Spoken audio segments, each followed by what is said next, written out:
안녕하세요. 짧은 정보 알뜰한 내용으로 준비한 행복한 기다림 이TV입니다. 오늘은 우리 목의 중앙에 위치한 갑상선의 중요성과 임신에 미치는 영향, 그리고 예방적 치료 등에 대해 말씀드리겠습니다. 이미 전 영상에서 갑상선 이야기는 광범위하게 했기 때문에 오늘은 생리 시작 시 갑상선 자극 호르몬과 난제 채취 당시 변화, 그리고 이식 2주 후 변화 등의 의미에 대해 설명드리고 어떤 경우에 치료가 필요한지 핵심만 알려드리도록 하겠습니다.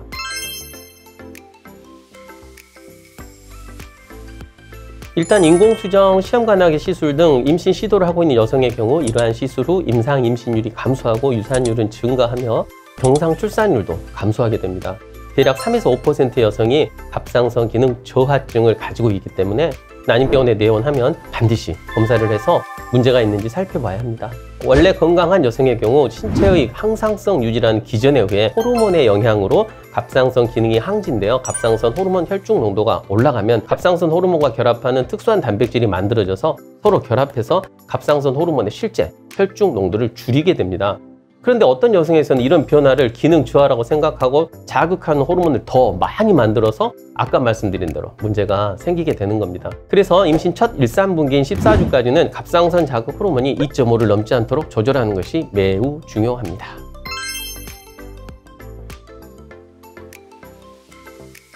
오늘의 핵심 질문입니다. 답변은 전혀 그렇지 않습니다. 체외 수정을 하면 에스트라디올이라는 호르몬이 평소에 10배 이상 올라가는데 이는 마치 임신 1~3분기의 상황과 흡사하며 두 경우 모두 점차 갑상선 자극 호르몬 수치가 상승합니다.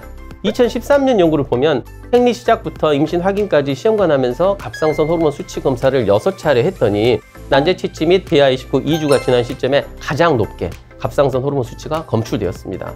그러므로 피검사를 해서 갑자기 이유 없이 호르몬 수치가 올라갔다고 놀라실 필요는 없습니다. 다만 어느 시점에서든 4.5를 넘으면 바로 약을 드시는 것이 좋겠습니다. 지금 나오고 있는 표는 그 연구 논문에서 발췌한 건데요. 시험관 막 시작했을 때 1.8, 난자 채취를 했을 때 1.9로 별 변동은 없지만 임신 확인하러 이제 2주 후에 왔을 때는 2.8로 상당히 증가한 것을 볼 수 있습니다.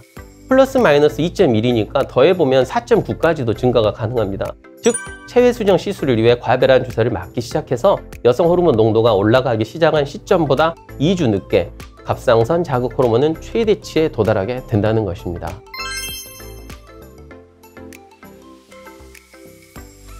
먼저 이제 영어로는 서브클리니컬이라고 부른 단어는 증상이 없고 진단을 내리지 않아 현성 질병의 바로 전 단계에 와 있다라는 것을 의미합니다. 그래서 갑상선 자극 호르몬 수치가 4.5를 넘고 혈중에 돌아다니는 T4 갑상선 호르몬 레벨은 정상이면서 아무런 증상도 없는 난임 여성을 임상 갑상선 기능 저하증을 가지고 있다라고 이해하시면 됩니다. 아산병원 김정은 교수님 연구에 의하면 이 난임 여성 64명을 레보티록신이라는 갑상선 약으로 치료한 군과 대조군으로 나눠서 시험관하기 시술했더니 두 그룹 간의 환자 특성에는 별 차이가 없었고 과배란 유도에 사용한 과배란 주사 총 투여량과 일수도 비슷했습니다. 상급 또는 중상급 이하의 배아의 수는 대조군에서는 레보티록신4 치료군에서 유의미하게 높았고 두 그룹 간 사이클당 임상 임신율에는 큰 차이가 없었지만 유산율은 대조군보다 레보티록신 치료군에서 유의미하게 낮았습니다. 레보티록신 치료군은 배아 착상률은 26.9% 대 14.9%, 정상 출산율은 53.1% 대 25%로 대조군에 비해 현저히 결과가 좋았습니다. HCG 주입 당일 TSH 수준은 치료된 그룹에서는 2.9 정도이고 대조군에서는 6.8로 나타났으며 이는 이 환자 그룹에서 치료를 할 경우 TSH 수준이 매우 빠르게 정상화될 수 있음을 나타낸다고 보시면 됩니다.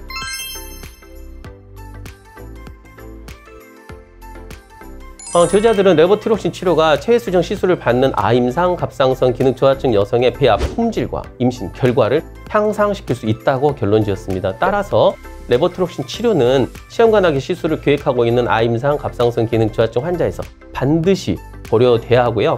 이렇게 해서 임신한 여성들은 임신 기간 내내 적절한 레보티록신 투여와 모니터링이 동반되어야 합니다.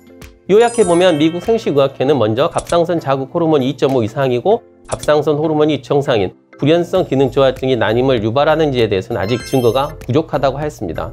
그러나 자극 호르몬 수치가 4 이상이면 유산이 일어날 수 있는 증거는 충분하다고 하였고 당연히 이 경우에 치료를 잘하면 임신율이 향상되고 유산율은 감소할 수 있다고 결론지었습니다.